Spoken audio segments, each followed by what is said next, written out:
A mysterious fortune teller who vanishes without a trace, cryptic warnings appearing on the walls, and an unexpected death. Was it truly supernatural or something far more sinister? When whispers of murder spread, the truth seems just out of reach. Until Miss Marple unravels a chillingly clever crime. Agatha Christie. The Blue Geranium. When I was here last year, began Sir Henry, and paused. His hostess, Mrs. Bantry, regarded him with curiosity. The former Scotland Yard Commissioner was currently staying with his old friends, Colonel and Mrs. Bantry, who resided near St. Mary Mead. At that moment, Mrs. Bantry, pen in hand, had just asked for his opinion on whom to invite as the sixth guest for dinner that evening. Yes, she prompted. What about last year? Sir Henry leaned forward slightly. Tell me, do you know Miss Marple? Mrs. Bantry was taken aback. This was the last name she had expected to hear. Miss Marple? She echoed, surprised. Of course. The perfect example of the storybook old maid. She's a dear but terribly old-fashioned. Are you saying you'd like me to invite her to dinner? Sir Henry smiled at her reaction. You seem surprised. A little, yes, she admitted. I wouldn't have expected that from you. But I imagine you have a reason? It's quite simple, Sir Henry explained. When I visited last year, we developed a habit of discussing unsolved mysteries. There were about 5 or 6 of us. Raymond West, the novelist, was the one who got it started. Each of us would share a case where we knew the solution, but no one else did. The idea was to test our deductive skills to see who could come closest to the truth. Mrs. Bantry nodded, intrigued. And? Well, Sir Henry continued, like something out of an old story, none of us realized that Miss Marple was actually playing along. Of course, we were all very polite about it. We didn't want to offend the dear lady. But here's the twist. She outsmarted us every single time. Mrs. Bantry raised her eyebrows. Really? I promise you, she went straight to the truth like a homing pigeon. How remarkable. But dear old Miss Marple has hardly ever left St. Mary Mead. Ah, Sir Henry said with a knowing look. According to her, that has given her endless opportunities to study human nature, like examining it under a microscope. Mrs. Bantry considered this. I suppose there's something to that, she conceded. She would certainly be familiar with people's smaller, pettier behaviors. But I doubt we have any thrilling criminals in our midst. She paused, then suddenly brightened. We should test her with Arthur's ghost story after dinner. I'd be most grateful if she could make sense of that mystery. Sir Henry tilted his head. I didn't realize Arthur believed in ghosts. Oh, he doesn't, Mrs. Bantry replied. And that's precisely what troubles him.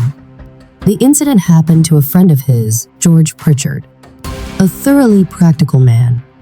It's actually quite tragic for poor George. Either this incredible story is true, or she trailed off. Or what? Sir Henry prompted. Mrs. Bantry didn't answer right away. After a thoughtful pause, she said, almost as an afterthought, You know, I like George. Everyone does. It's impossible to imagine that but then again, people do the strangest things. Sir Henry nodded knowingly. He was far more aware than Mrs. Bantry of the astonishing things people were capable of. That evening, as Mrs. Bantry glanced around her dining table, she shivered slightly, not just because of the conversation, but also due to the chill in the room. Like most English dining rooms, this one was uncomfortably cold. Her gaze settled on the elderly woman seated to the right of her husband. Miss Marple sat upright, her posture impeccably straight. She wore black lace mittens and a delicate lace fichu draped elegantly over her shoulders. Another piece of lace adorned her neatly arranged white hair. At the moment, she was engaged in an animated conversation with the elderly Dr. Lloyd, discussing the local workhouse and expressing concerns about the district nurse's alleged shortcomings. Mrs. Bantry found herself marveling at the old lady yet again. She even began to wonder if Sir Henry had been playing an elaborate joke on her. But why would he? There was no reason for it. It seemed almost impossible that his claims about Miss Marple could actually be true. Her gaze drifted further around the table and eventually rested fondly on her husband. Colonel Bantry, his broad shoulders and red-cheeked face glowing with enthusiasm, was deep in conversation about horses with Jane Hellyer, the stunningly beautiful and widely adored actress. Jane, who was somehow even more breathtaking offstage than on, widened her enormous blue eyes at appropriate moments, murmuring in soft, carefully timed intervals. "Really? Oh, how fascinating. How extraordinary." In truth, Jane knew absolutely nothing about horses and cared even less. "Arthur," Mrs. Bantry interrupted, amused, "you're boring poor Jane to death. Forget about horses and tell her your ghost story instead." She turned to Jane. "You know George Pritchard, don't you?" Colonel Bantry hesitated. "Well, I don't know." He glanced at Sir Henry. "He wants to hear it too. I was telling him a bit about it this morning. It might be interesting to hear everyone's thoughts." "Oh, do tell it," Jane exclaimed. "I absolutely adore ghost stories." Colonel Bantry sighed, then began. "I've never put much stock in the supernatural. But this, well, none of you really know George Pritchard. He's one of the best men I know. His wife," he paused. "Well, she's dead now. Poor woman. I'll say this much, she didn't make George's life easy while she was alive." He leaned forward slightly. "She was one of those semi-invalid types. I'm sure she had some genuine health issues, but whatever they were, she made the absolute most of them. She was demanding, unpredictable, and impossible to please. She spent her days complaining, and George was expected to be at her beck and call. Nothing he did was ever right, and he got an earful for it every time." He shook his head. "Honestly, most men, I think, would have lost their patience and taken a hatchet to her long ago. Isn't that right, Dolly?" "She was a dreadful woman," declared Mrs. Bantry with conviction. "If George Pritchard had struck her down with a hatchet and there had been even one woman on the jury, he would have been triumphantly acquitted. I'm not entirely sure how this whole affair began," she continued. "George was always a bit vague about it. From what I gathered, Mrs. Pritchard had long been fascinated by fortune tellers, palm readers, and clairvoyants, anything in that realm. George didn't mind. If it kept her entertained, so be it. But he had no interest in it himself, and that was yet another grievance she held against him. There was a constant rotation of hospital nurses in the house. Mrs. Pritchard would take a liking to one, but after a few weeks, she'd inevitably become dissatisfied and send her away. At one point, a young nurse who shared her enthusiasm for fortune-telling had come into favor. Mrs. Pritchard was quite taken with her for a while, but then, just as suddenly, she turned against her and insisted she leave. After that, she brought back an older nurse who had previously worked for her, Nurse Copling. She was experienced, tactful, and well-versed in handling difficult, high-strung patients. According to George, Nurse Copling was a good sort, sensible and easy to talk to. She tolerated Mrs. Pritchard's tantrums and nervous breakdowns with complete indifference. Mrs. Pritchard always took her lunch upstairs, and it was routine for George and the nurse to coordinate plans for the afternoon during that time.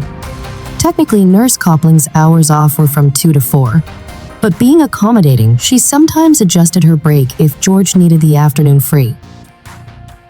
On this particular day, she mentioned that she would be visiting her sister in Golders Green and might return a little later than usual. George's face fell. He had planned to play a round of golf. Noticing his disappointment, Nurse Copling reassured him. "Neither of us will be missed, Mr. Pritchard," she said with a knowing smile. "Oh, why's that?" George asked. The nurse's eyes twinkled mischievously. "Mrs. Pritchard will have far more intriguing company than ours this afternoon." "And who might that be? Let me get the name right." "Zara, psychic reader of the future," Nurse Copling said, her amusement barely concealed. George groaned. "Oh Lord, not another one." "That's a new name, isn't it?" "Brand new, I believe. My predecessor, Nurse Carstairs, recommended her.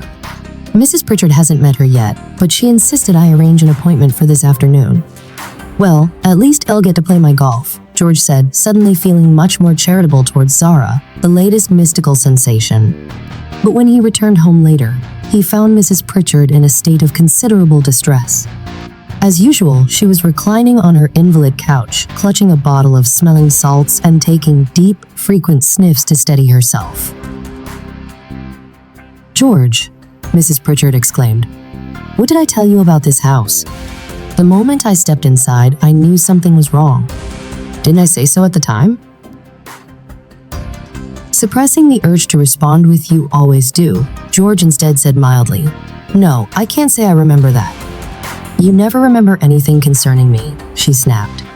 "Men are all unbelievably callous, but you're worse than most. Completely insensitive." "Oh, come now, Mary dear, that's not fair," George said, trying to pacify her. "As I was saying," she continued, undeterred, "this woman, this psychic, she knew. The moment she walked through the door, she hesitated, almost recoiling. And then she said, 'There is evil here. Evil and danger. I feel it.'" George, very unwisely, laughed. "Well, at least you got your money's worth this afternoon." Mrs. Pritchard shut her eyes and took a deep sniff from her bottle of smelling salts. "You hate me," she declared. "You would mock me even if I were dying." George sighed. "Now, Mary, don't be dramatic." Ignoring him, she pressed on. "You may laugh, but I'm telling you, this house is dangerous for me." The woman said so. George's brief goodwill toward Zara, the so-called psychic, vanished. He knew his wife well enough to realize that if she latched onto this idea, she would demand they move immediately. "What else did she say?" he asked warily. She was terribly shaken, too much to explain everything. But one thing she did say. "I had some violets in a glass," and she suddenly pointed at them and cried out, "Take those away." "No blue flowers. Never have blue flowers. Blue flowers are fatal to you. Remember that." Mrs. Pritchard shuddered dramatically before adding, "And you know I've always told you how repellent blue is to me. I have a natural, instinctive warning against it." George, wisely, chose not to mention that he had never heard her say this before. Instead, he asked about the mysterious Zara. Mrs. Pritchard eagerly launched into a description. She had black hair coiled in large knobs over her ears, with great dark circles around her half-closed eyes. She wore a black veil covering her mouth and chin, and she spoke in a kind of eerie, sing-song voice. She had a heavy foreign accent, Spanish, I think. "So, all the usual tricks of the trade," George said cheerfully. Mrs. Pritchard immediately shut her eyes again. "I feel extremely unwell," she announced. "Ring for nurse. You know how unkindness upsets me." 2 days later, Nurse Coupling approached George with a serious expression. "Mr. Pritchard, could you come to Mrs. Pritchard's room, please? She's received a letter that has greatly upset her." George entered to find his wife clutching a piece of scented paper. She thrust it toward him. "Read it," she demanded. He unfolded the note, noting the bold, black handwriting. "I have seen the future. Be warned before it is too late. Beware of the full moon. The blue primrose means warning. The blue hollyhock means danger. The blue geranium means death." George almost burst out laughing but caught Nurse Coppling's eye. She gave him a subtle, urgent shake of the head. Awkwardly, he said, "Mary, this woman is obviously just trying to scare you. And besides, there's no such thing as blue primroses or blue geraniums." But Mrs. Pritchard had already dissolved into tears, wailing that her days were numbered. Outside in the hallway, George turned to Nurse Coupling, exasperated. "What a load of absolute nonsense," he huffed. "I suppose it's..." Something in the nurse's expression stopped him. "Surely you don't believe in this rubbish?" "No, Mr. Pritchard, I don't believe in fortune-telling," she said slowly. "That's nonsense. But what puzzles me is, what's the point? Most of these psychics are out to make money, but this one isn't getting anything from Mrs. Pritchard except fear. Why frighten her for no reason?" She hesitated before adding, "And there's something else. Mrs. Pritchard says that something about Zara seemed oddly familiar." George frowned. "Well, I don't like it," Nurse Coupling murmured. "I didn't know you were so superstitious," he said with a half-smile. "I'm not superstitious," she replied. "But I do know when something feels off." 4 days later, the first unsettling event took place. "To explain," Mrs. Bantry cut in, "I should describe Mrs. Pritchard's bedroom. It had one of those modern wallpapers, the kind where clusters of flowers are arranged in a border, making the walls look almost like a garden. Of course, the flowers were all wrong. Don't let your passion for horticultural accuracy distract you, someone interrupted. Dolly, said her husband, we all know you're an enthusiastic gardener. Well, it is absurd, protested Mrs. Bantry, to have bluebells and daffodils and lilies and hollyhocks and Michaelmas daisies all grouped together. Most unscientific, said Sir Henry, but to proceed with the story. Well, among these massed flowers were primroses, clumps of yellow and pink primroses, and oh, go on, Arthur, this is your story. Colonel Bantry took up the tale. Mrs. Pritchard rang her bell violently one morning. The household came running, thinking she was an extremist. Not at all. She was violently excited and pointing at the wallpaper. And there, sure enough, was one blue primrose in the midst of the others. Oh, said Miss Helier, how creepy. The question was, hadn't the blue primrose always been there? That was George's suggestion, and the nurse's. But Mrs. Pritchard wouldn't have it at any price. She had never noticed it till that very morning, and the night before had been full moon. She was very upset about it. I met George Pritchard that same day and he told me about it, said Mrs. Bantry. I went to see Mrs. Pritchard and did my best to ridicule the whole thing, but without success. I came away really concerned, and I remember I met Jean Instow and told her about it. Jean is a queer girl. She said, so she's really upset about it? I told her that. She was really abnormally superstitious. I remember Jean rather startled me with what she said next. She said, well, that might be all for the best, mightn't it? And she said it so coolly in such a matter-of-fact tone that I was really, well, shocked. Of course, I know it's done nowadays to be brutal and outspoken, but I never get used to it. Jean smiled at me rather oddly and said, you don't like my saying that, but it's true. What use is Mrs. Pritchard's life to her? None at all. And it's hell for George Pritchard. To have his wife frightened out of existence would be the best thing that could happen to him. I said, George is most awfully good to her, always. And she said, yes, he deserves a reward. Poor dear. He's a very attractive person, George Pritchard. The last nurse thought so, the pretty one. What was her name, Carstairs? That was the cause of the row between her and Mrs. P. Now, I didn't like hearing Jean say that. Of course, one had wondered. Mrs. Bantry paused significantly. Yes, dear, said Miss Marple placidly. One always does. Is Miss Instow a pretty girl? I suppose she plays golf? Yes, she's good at all games, and she's nice-looking, attractive-looking. Very fair, with a healthy skin and nice, steady blue eyes. Of course, we always have felt that she and George Pritchard, if things had been different. They are so well suited to one another. And they were friends? Asked Miss Marple. Oh yes, great friends. Do you think, Dolly, said Colonel Bantry plaintively, that I might be allowed to go on with the story? Arthur, said Mrs. Bantry resignedly, wants to get back to his ghosts. I had the rest of the story from George himself, went on the Colonel. There's no doubt that Mrs. Pritchard got the winds up badly. Towards the end of the next month, she marked off on a calendar the day when the moon would be full. And on that night, she had both the nurse and George into her room and made them study the wallpaper carefully. There were pink hollyhocks and red ones, but there were no blue amongst them. Then, when George left the room, she locked the door. And in the morning, there was a large blue hollyhock, said Miss Helier joyfully. Quite right, said Colonel Bantry. Or, at any rate, nearly right. One flower of a hollyhock just above her head had turned blue. It staggered George. And of course, the more it staggered him, the more he refused to take the thing seriously. He insisted that the whole thing was some kind of practical joke. He ignored the evidence of the locked door and the fact that Mrs. Pritchard had discovered the change before anyone, even Nurse Copling, was admitted. It staggered George, and it made him unreasonable. His wife wanted to leave the house, and he wouldn't let her. He was inclined to believe in the supernatural for the first time, but he wasn't going to admit it. He usually gave in to his wife, but this time he wouldn't. Mary was not to make a fool of herself, he said. The whole thing was the most infernal nonsense. And so the next month sped away. I suppose it reminds you of countless village tragedies, said Sir Henry. Not tragedies, corrected Miss Marple, and certainly nothing criminal. But it does remind me a little of the trouble we are having with the district nurse.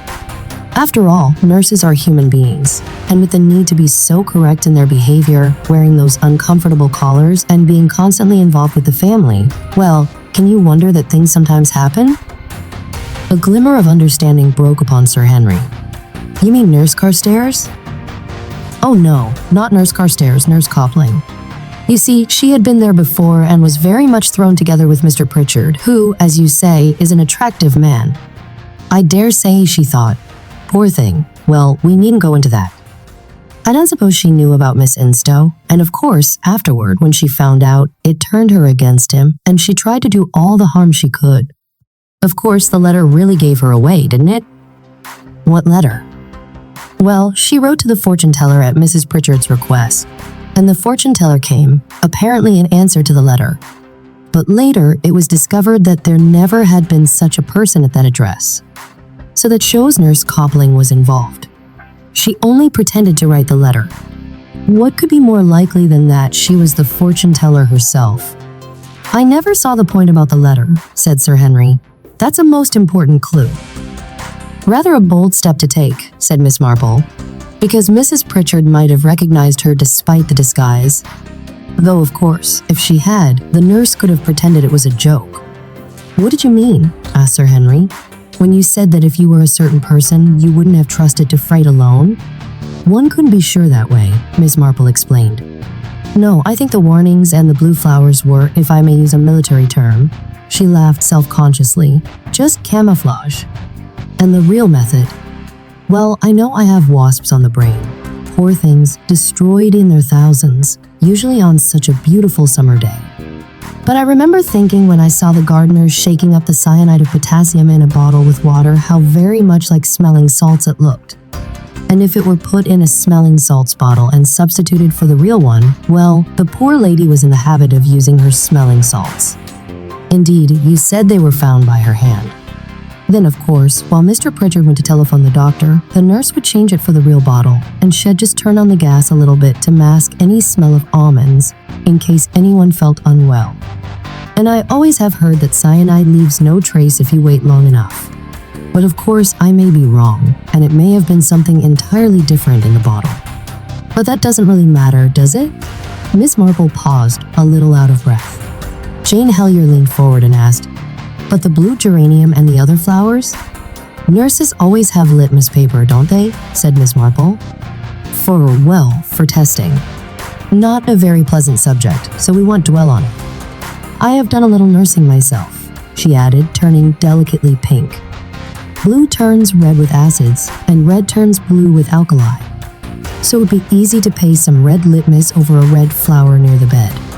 Then, when the poor lady used her smelling salts, the strong ammonia fumes would turn it blue. Really, most ingenious. Of course, the geranium wasn't blue when they first broke into the room.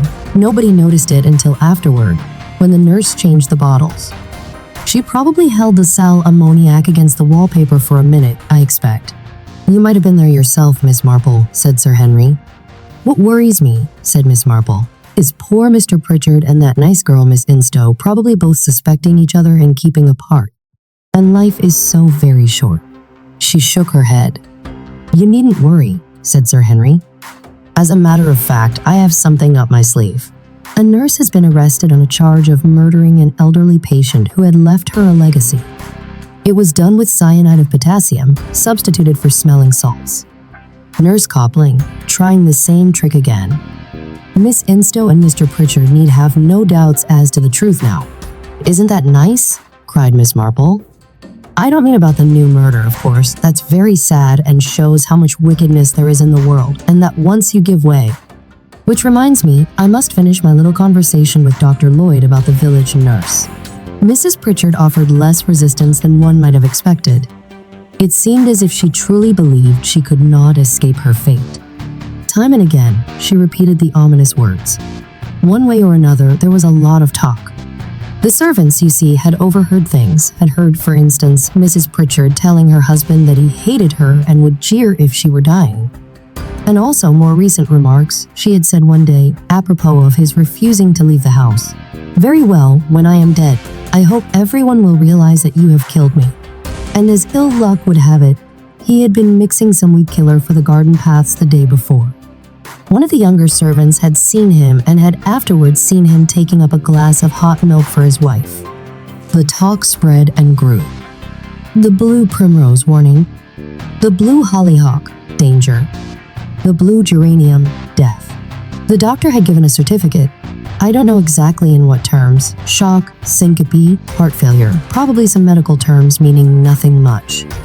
However, the poor lady had not been a month in her grave before an exhumation order was applied for and granted. And the result of the autopsy? Nil. She would lie in bed, staring fixedly at the cluster of pinkish-red geraniums closest to her, as though waiting for the inevitable. The entire situation was unnerving, and even Nurse Coupling found herself growing uneasy. 2 days before the full moon, she went to George Pritchard and pleaded with him to remove his wife from the house. "I remember," said Sir Henry gravely, "a case for once of smoke without fire." George, however, was exasperated. "If every flower on that damned wall turned into a blue devil, it wouldn't kill anyone," he snapped. "The whole thing is really very curious," said Mrs. Bantry. "That fortune teller, for instance, Zara, at the address where she was supposed to be, no one had ever heard of any such person. Shock has killed people before." The nurse insisted. "She appeared once out of the blue," said her husband, "and then utterly vanished." "Nonsense," George retorted. "Out of the blue. That's rather good." "And what is more," continued Mrs. Bantry, "little Nurse Carstairs, who was supposed to have recommended her, had never even heard of her. He had always been somewhat stubborn, and deep down, he suspected his wife of orchestrating the bizarre transformations herself. Some hysterical, morbid trickery on her part. They looked at each other. And so, the fateful night arrived. As always, Mrs. Pritchard locked the door. Her demeanor was calm, almost exalted, as if she welcomed her destiny. Nurse Coupling, deeply unsettled, wanted to administer a stimulant, an injection of strychnine, but Mrs. Pritchard refused. "In some strange way, it seemed as though she was enjoying the entire ordeal. It's a mysterious story," said Dr. Lloyd. "One can make guesses, but to guess," he shook his head. "George believed she was." Colonel Bantry stated as Mr. Pritchard married Miss Instow? Asked Miss Marple in her gentle voice. "That's quite possible," Mrs. Bantry agreed. "There must have been an eerie sort of fascination about it." "Now, why do you ask that?" inquired Sir Henry. The next morning, there was no frantic ringing of the bell. Mrs. Pritchard usually awoke around 8, but by past, there was still no sign of movement. Nurse Coupling rapped loudly on the door, but received no reply. Alarmed, she fetched George, insisting the door be broken open. With the help of a chisel, they forced their way inside. Miss Marple opened gentle blue eyes. "It seems to me so important," she said. One glance at the still figure on the bed was enough for Nurse Coupling. She sent George to telephone the doctor, but it was too late. Mrs. Pritchard, the doctor confirmed, had been dead for at least 8 hours. Her smelling salts lay beside her hand on the bed, and on the wallpaper above her, one of the pinkish-red geraniums had turned a vivid, unnatural blue. "Have they married?" Colonel Bantry shook his head. "Well, we expected something of the kind, but it's 18 months now. I don't believe they even see much of each other." "Horrible," Miss Helia shivered. "That is important," said Miss Marple. "Very important." Sir Henry frowned. "No additional details? Then you think the same as I do," said Mrs. Bantry. "You think," Colonel Bantry shook his head, but Mrs. Bantry interjected quickly. "The gas, no, Dolly," said her husband. "It's unjustifiable what you're going to say. You can't go about accusing people without a shadow of proof." "What about the gas?" asked Sir Henry. "Don't be so manly, Arthur. Men are always afraid to say anything. Anyway, this is all between ourselves. It's just a wild, fantastic idea of mine that possibly, only possibly, Joan Instow disguised herself as a fortune teller. Mind you, she may have done it for a joke.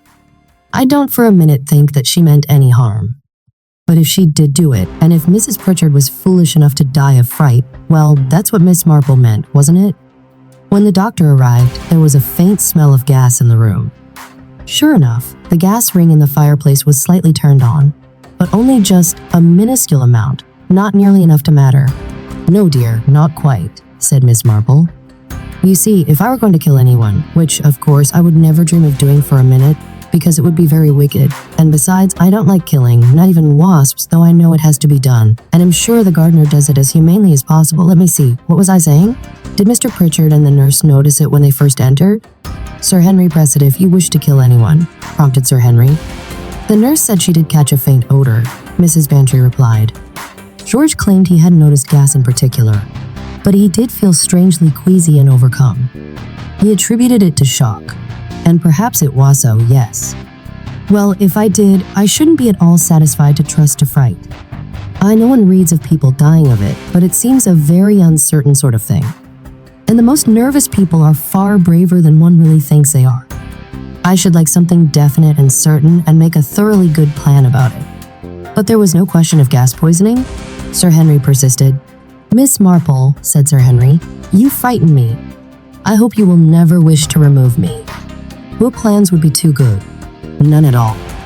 "The scent was barely detectable, miss." Marple looked at him reproachfully. "I thought I'd made it clear that I would never contemplate such wickedness," she said.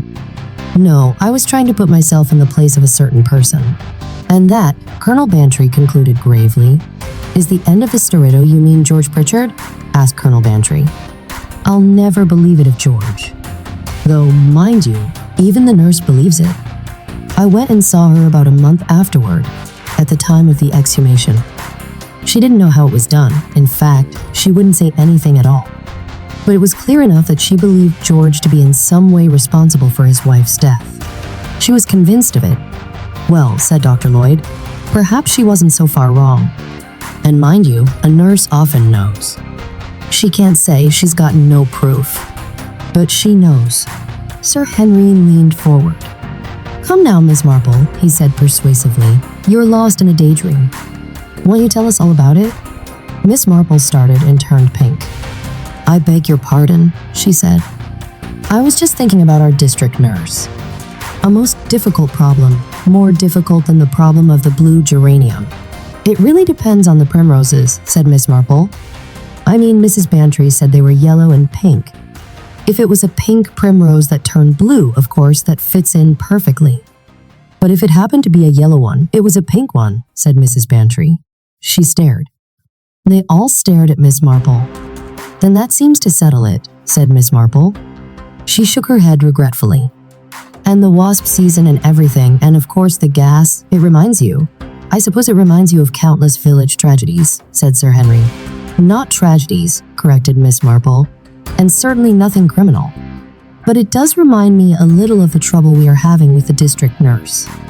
After all, nurses are human beings, and with the need to be so correct in their behavior, wearing those uncomfortable collars, and being constantly involved with the family, well, can you wonder that things sometimes happen?" A glimmer of understanding broke upon Sir Henry. "You mean Nurse Carstairs?" "Oh no, not Nurse Carstairs, Nurse Coupling. You see, she had been there before and was very much thrown together with Mr. Pritchard, who, as you say, is an attractive man. I dare say she thought, poor thing, well, we needn't go into that. I don't suppose she knew about Miss Instow. And of course, afterward, when she found out, it turned her against him, and she tried to do all the harm she could. Of course, the letter really gave her away, didn't it?" "What letter?" "Well, she wrote to the fortune teller at Mrs. Pritchard's request, and the fortune teller came, apparently in answer to the letter. But later, it was discovered that there never had been such a person at that address. So that shows Nurse Coupling was involved. She only pretended to write the letter. What could be more likely than that she was the fortune teller herself?" "I never saw the point about the letter," said Sir Henry. "That's a most important clue." "Rather a bold step to take," said Miss Marple, "because Mrs. Pritchard might have recognized her despite the disguise. Though, of course, if she had, the nurse could have pretended it was a joke." "What did you mean," asked Sir Henry, "when you said that if you were a certain person, you wouldn't have trusted to fright alone?" "One couldn't be sure that way," Miss Marple explained. "No, I think the warnings and the blue flowers were, if I may use a military term," she laughed self-consciously, "just camouflage.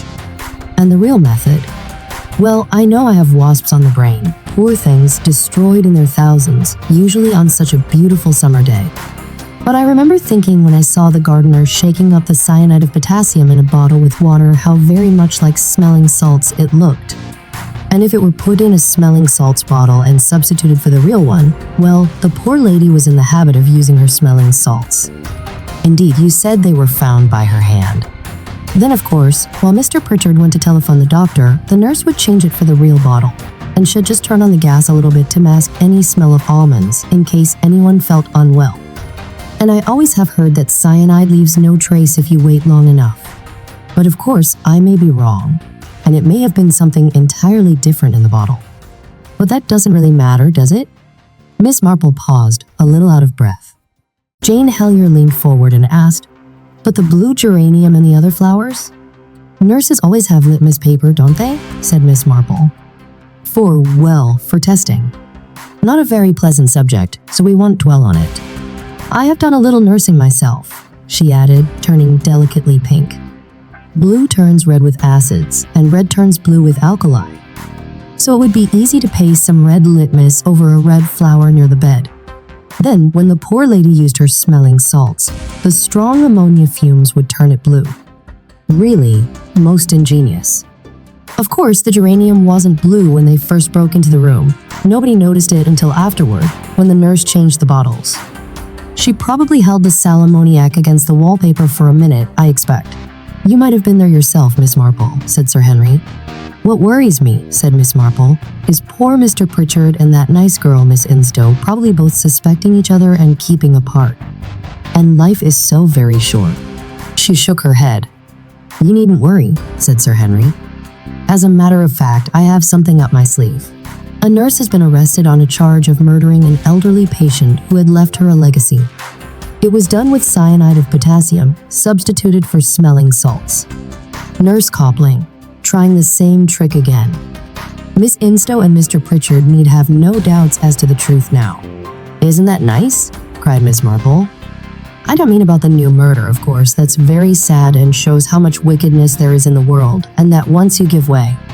Which reminds me, I must finish my little conversation with Dr. Lloyd about the village nurse. What do you think? Was it fate, fear, or a flawless plan? Share your thoughts in the comments. If you love unraveling detective mysteries, don't forget to like, subscribe, and hit the notification bell so you never miss another mind-bending case. Stay tuned for more thrilling tales of crime and cunning.